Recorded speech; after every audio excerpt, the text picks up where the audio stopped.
huge momentous time for you, Shefali, ma'am. I mean, congratulations on Deadly Crime winning Best Drama Series at the Emmys. I was so excited when the news broke. I think I messaged you first, actually, Yes, when it yes. came out.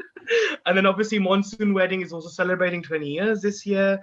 And you've made your directorial debut with Someday and now Happy Birthday, Momiji. I mean, it's been huge in many ways. So congratulations, firstly, in order for those Thank things. you. Thank you. Right. Now, I think it's only recently, Shefali, ma'am, where we're seeing you in more central roles now. And I think in many interviews that I watched before in preparation for our chat today, you'd always said that you wanted to be a part of, these are the sort of works that you've always wanted to be a part of. So I think, why do you think it's taken a while for this to happen? And how did you patiently sort of wait for this? What was that mantra to keep you motivated when you were not getting the work you aspired to have? So the reason why it took so long, I guess, is because, one, there weren't a lot of parts written. Secondly, somehow earlier it used to be a character used to be just a supporting prop. Hmm. But today, with the OTT coming in, I mean, there is also in films, every character is a prime character. Right. It's not just about the conventional hero heroine जो 80s में हुआ करता था. Bilkul. And there are stories and content driven, and it changed for me because of Delhi Crime. I have to give it to that. Mhm. DC changed. It became a game changer for me, and it also changed my way of working. It's my learning curve as well. So yes, it took really long to come here, and it took a lot of waiting. And as far as what was my mantra to, honestly, there were times I was frustrated. But uh, throughout, I always know that acting is a very integral part of me, but Mhm. it's not the only part of me. Beautiful. I have a life, and I have my family, and I have my friends, and I have my kids, and I have my home. I have my reading or painting or writing or cooking or whatever I love to do. And so I had all of that. Also, when I had my kids, I decided I don't want to work. I want to be at home. I want to Yeah. sit at home and change diapers and wipe their drool and watch them roll over. Mhm. So it was a choice I made. But then there was a long time, there was a big chunk where I was frustrated because I was Mhm. not getting the kind of work I was getting. I was getting typecast as mother roles who were just pretty insignificant. They weren't complete full characters. I mean, I am a mom, and I don't have Yeah. a problem playing a mom to, which is age relevant and Yeah. age appropriate, and which are strong characters. Mm. But after a point of time, I realized that the kind of work I'm doing is going to come rarely, or the kind of Right. work I want to do. And if it means waiting for a year, 2 years, I'll do it because it's worth the wait. Rather than just going and doing a job every day, because I love what I do way too much to just go and do it. And it's Right. fine if I have to wait. And I'm glad I made that choice. Yes, I'm glad too. And I just wish that people offered you these roles way beforehand because then we wouldn't have had to wait like so many years for this to happen. But as they say in Hindi, dera hai durust hai, and sabr ka phal meetha hota hai. So I Mhm. think it's very true with those two proverbs there. But I think the short film Happy Birthday Mamaji, it was so wonderful to watch. I think just seeing the command you had as an actor and as a filmmaker, it was I just really loved it. And I think it's wonderful to see about a woman who finds herself unexpectedly alone, from family due to the pandemic and the lockdown that took place. And obviously, we kind of see that there is a sense of silver lining to that solace that she has. So, did you reflect on any personal experiences of the lockdown to present the story, and what aspects were those in particular? First and foremost, Suchi is a counterpart of me. Suchi is a counterpart of so many women I know, almost every woman I know, whether it's in my friend circle or my family, my mom, my closest friends, or just women I know. Or Yeah. even if I don't know them, I know that they relate to the film. They feel this. During the lockdown, I mean, I do have the luxury of going to work. I do have the luxury to travel when I want to, and when I go to work, I'm the happiest. So that's my respite. I have help. So I'm not running I mean, I'm not cooking and cleaning and doing all of it. But at the same time, I am very hands-on. Like I said, Suchi is my counterpart. Wherever I am in the world, I still want to run my house and my loved ones' lives. It's just, I think it's like whatever. So, but during the lockdown, what happened was we had like a lot of people did not have any help. Everyone was in the house. And that honeymoon period of family time lasted very short because after a point of time, it was not exactly joyous. And Yeah. it was exhausting. It was just exhausting being on your feet all day, Hmm. running, like cooking, cleaning, cutting, chopping, washing vessels, washing clothes, etc., etc. Um, family, helping, not helping, you having to prod and say, "Are bhaiya, please karo."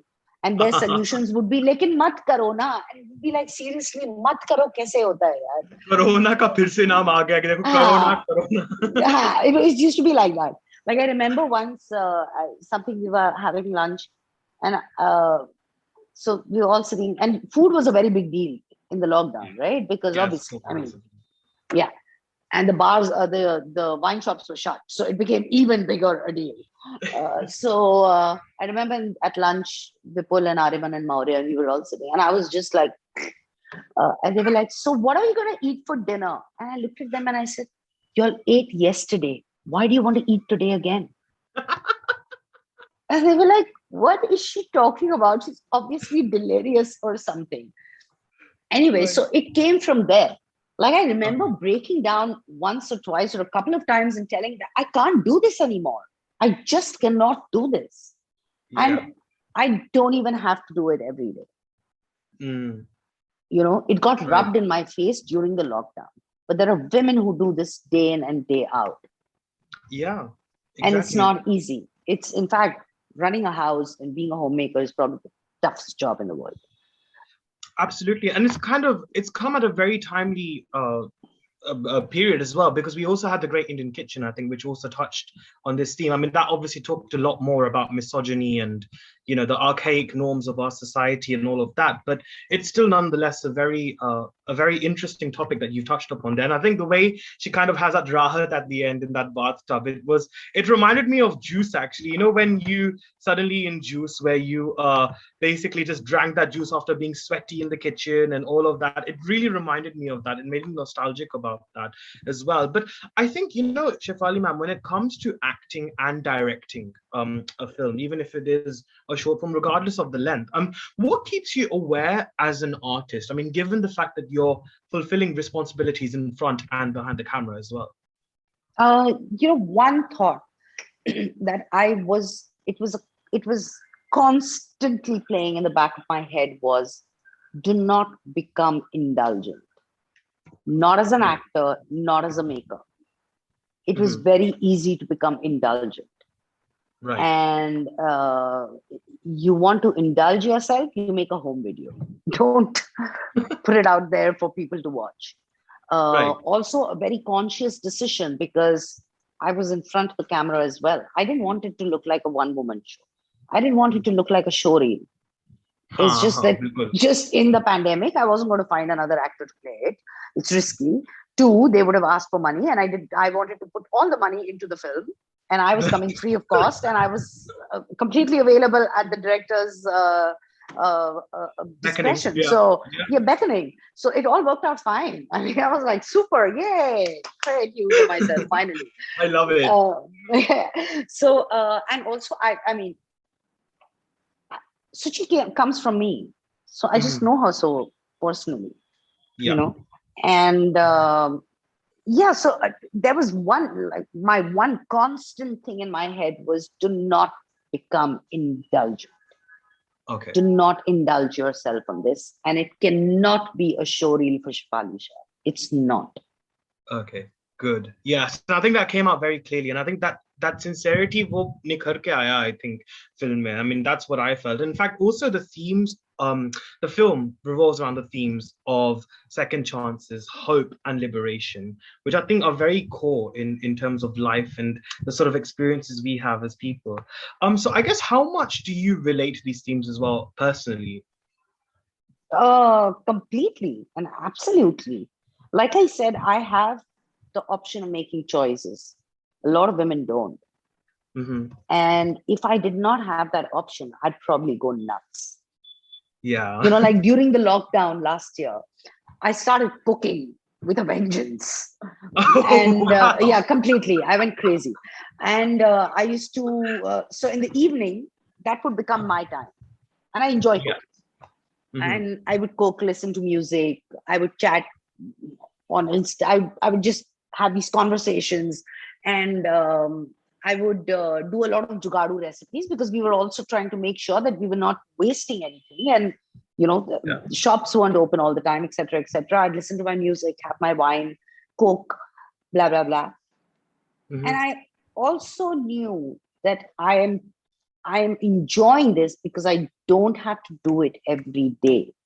True. Yeah, yeah. If I Mm. had to make 3 meals a day every day, I wouldn't want to see the K of a kitchen, you know? Wow. Yeah.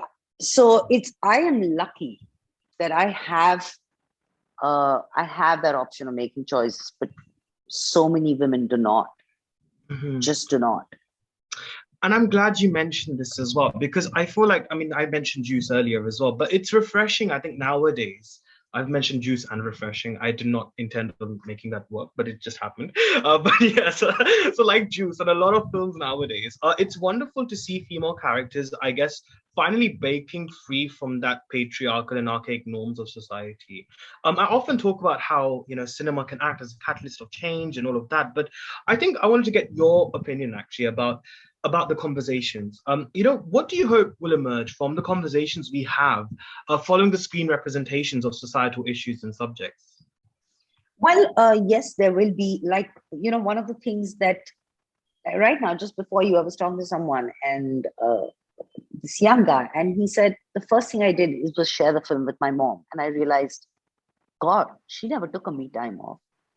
I Yeah. didn't even see her as a like there was this girl who spoke, one of the journals, and she spoke to me and she said, I never registered my mother as anybody else but my mom. Hmm. She was not allowed to not be there. She Mm. had to be there. She could come back from work, she could be tired, exhausted, but uh, I have my needs and she has to be there, Mm. which is a lot. It is going to raise a conversation. It is going to change certain things, but patriarchy, misogyny, gender bias, all this is very deep rooted into our system. Hmm. So to expect a film or a show to change it overnight, it's not going to happen. Not possible. Yeah, It's not absolutely. possible. Mm. And like, when we did DC, and I genuinely believe it, that our daughters will be safe when our sons are raised right. Mhm. And the same goes for the smallest of things that you do in the house. Like Yeah. when my kids could sit on a dining table, when they were tall enough to sit, when their heads just came here near the dining table, the first thing I taught them was pick up your plate and put it in the kitchen. Yeah. Of course, even till date, I don't forget reminding them, and they do it. And they live abroad and they run their houses. They clean, cook, they do everything on their own. But so I just feel expecting it to change overnight is not going to happen. It's a Mm. constant reminder you have to keep putting it. Constant. Yeah. Very true. I think there is definitely an undue pressure on cinema. I think that's what Tapsi said as well when I interviewed her following Thappad. And I think that's a similar sort of response she gave. And I completely agree with that as well. But I think you have always been, I mean, again, we've all talked about your film choices, but you've always been particular but perfect with your project choices, I feel like the roles that you have chosen, I don't think anyone could have ever done that. Even if, like, for example, Dil Dharak Mein Do, that scene where you're eating that cake because of that emptiness and that hurt that the character feels. That was just incredible. I don't know how you managed to do this, but it's just amazing the way you mold yourself into each character. So I just wanted to firstly acknowledge that. But Thank I think also from Monsoon Wedding to Ajit Dastan's, I've noticed that almost every work you've pursued, it again addresses very important social issues. So how conscious are your decisions in choosing these projects? I mean, is societal topics and social discussions something that consciously jumps out to you when you read a project or when you're approached for something? I maybe subconsciously it does, but mostly I react instinctively to a script or a character. If it hits me in my heart and my gut, I will do it. It's as simple as that. And it's almost an instinctive reaction. So yes, these have been very important topics. But if there is a film which is lighthearted, I will still do it. If it excites me, I will do it. And cinema is initially it was about entertainment, right? Yeah, the Nach Gana. Yeah. So and I'm saying more than the Nach Gana also, it's supposed to be entertaining. Yeah. Fine. Like I genuinely, I mean, it might sound weird considering the choices that I've made, but I don't like moral of the story films. Wow, interesting. I don't like moral of the story, or at least where it's put out and spoon fed. The moral of this story is yay. I'm not interested. That really bores me. It really bores me.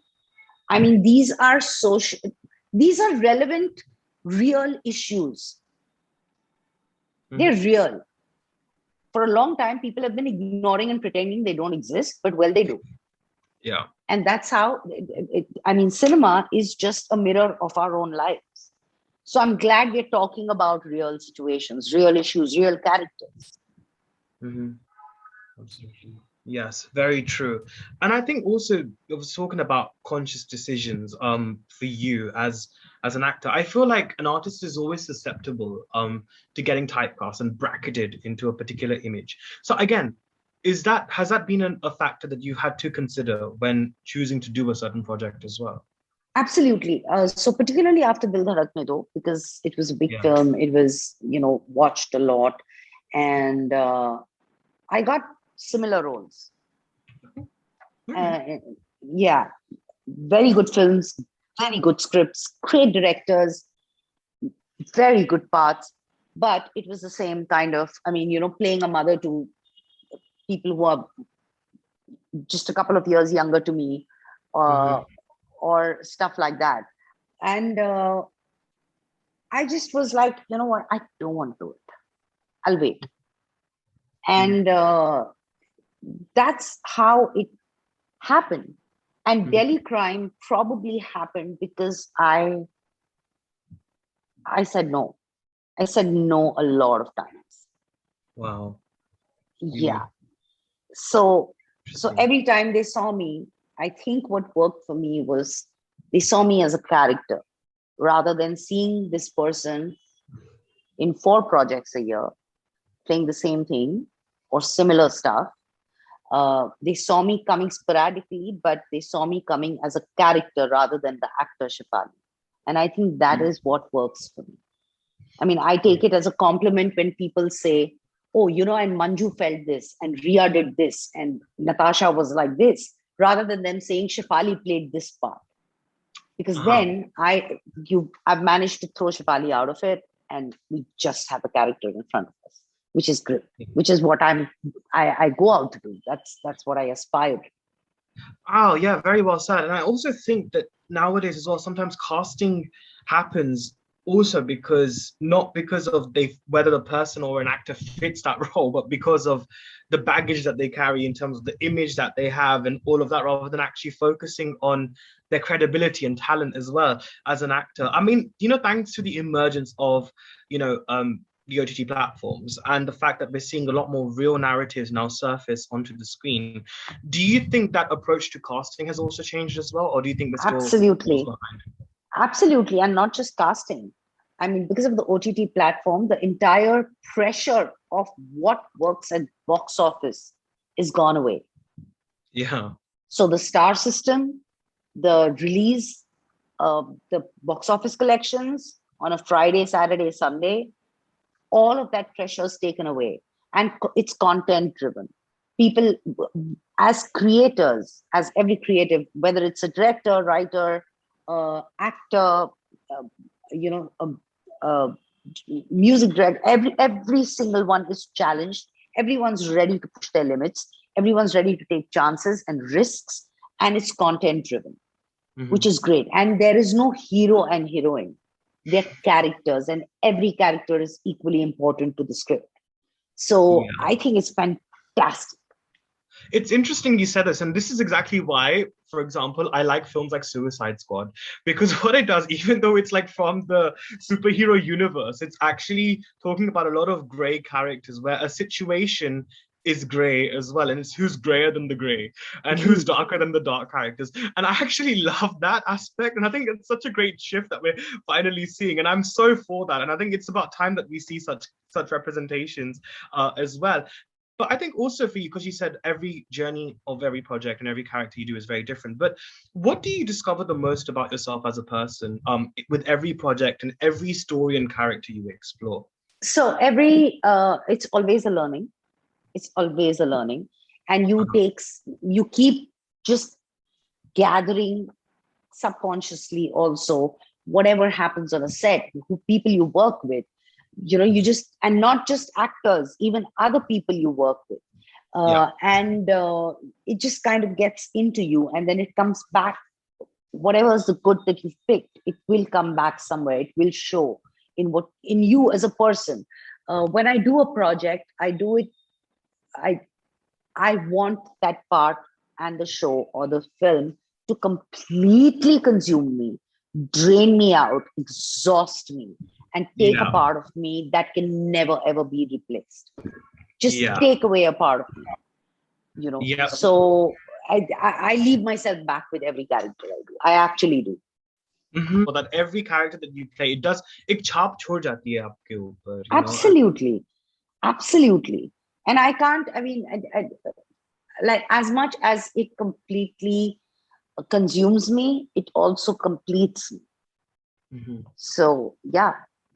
That is so lovely. But I think also short film storytelling is arguably the toughest medium, I think, because there's an onus of showing a clear narrative arc, within a short span of time. I mean, you have to show a beginning, middle, and end, or either of the way, but it has to be clearly done within that short time. So I guess what are some of the challenges you've had to overcome as a writer and director in achieving your creative goals for a short film like Happy Birthday Momiji or even Someday as well? Well, like I said, so you're very correct, because one, it's a short time and you have to tell the entire story in that much time. Two, because it's a short film, it does not get the luxury of a budget or time. Mm-hmm. As a director, earlier I would say, I'm only going to protect my creative vision and I'll do anything to get it. But it's an easy way out. You have to, as a director, as a captain of the ship, you also have to understand the producer.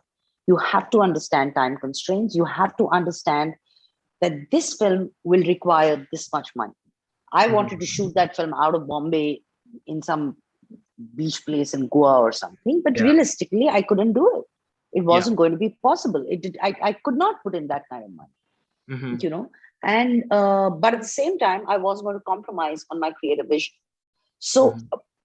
and like, because it's a short time, every small thing matters. Mm-hmm. So, at least for me, so the work on detail was extensive. It was extensive, from her color palette of clothes to the way the house is done up Mm-hmm. to how she folds that napkin in the beginning. Wow. And she dumps that and she completes it. That call he's saying nobody's coming, but she does it. That's Suchi. And he says, why do you have to complicate things? Yeah. Every small thing was looked into. Like, there are these gifts line, which are return gifts for Mm-hmm. all the family which is coming. And Mm-hmm. like, there is this tulsi ka pot, which each name written on it. I Huh. had a family tree. We had a family tree. Wow. We knew who was married to whom. Okay, she's married this Gujarati guy. This one is this niece. This is the age of this niece. This is the age of this nephew. I had this whole family tree, because it was important for me. And that Yeah. detail shows, and it's been acknowledged and registered. Right. Right. That is so cool. Jinvarthi badu kaam karvo pade, I think, whenever you're directing a film as well. And I think that was really nice. I love that Gujarati connection you brought in there as well. I mean, you know how excited I get whenever I speak about Gujarati cinema or about Gujarati people, because it really does strike a chord with me. Have you actually considered actually doing like Gujarati content as well? Because now that it's also really doing very well, I mean, we even have our own streaming platform called Oho Gujarati too. So have you sort of considered about maybe directing and making films in perhaps the non-Hindi languages too? Well, right now, though, I'm just trying to get a footing in Hindi and English. So, yeah, I don't even know whether I've managed to get that footing right yet. Yeah. But as far as, I mean, I want to work in regional language projects. I really want to. I'd love to do some South Indian. I mean, the amazing work that I know. South is making Incredible. and stuff. But I will only do a project if I really love it. So I Hmm. won't just do it because I want to tick mark one more box. I won't Sure. do that.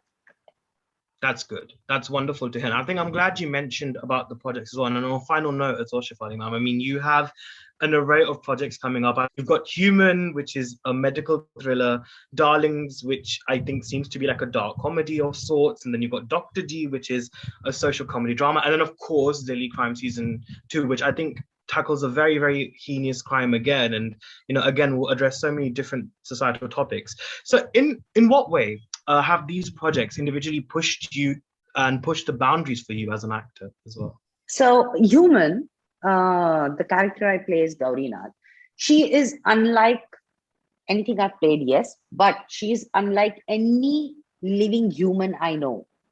I Wow. don't know, I have never met, heard, or seen of a real person like this. And Mhm. everyone who's been privy to the script or to see her take form feels the same way, that there is no one like Gaurina that we've heard of or met or seen. So she's really pushed me. Mhm. She's really pushed me. And in fact, she started surprising me on set. She really Wow. started surprising me. I couldn't predict what she was going to do, which is strange as it may sound, but it's a fact. Um, Interesting.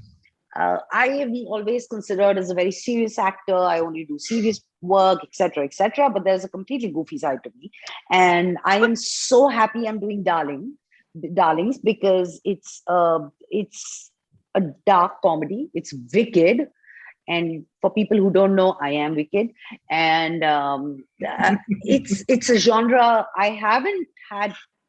I just haven't had been offered before, and I Yeah. am very thrilled, and a fantastic cast and crew.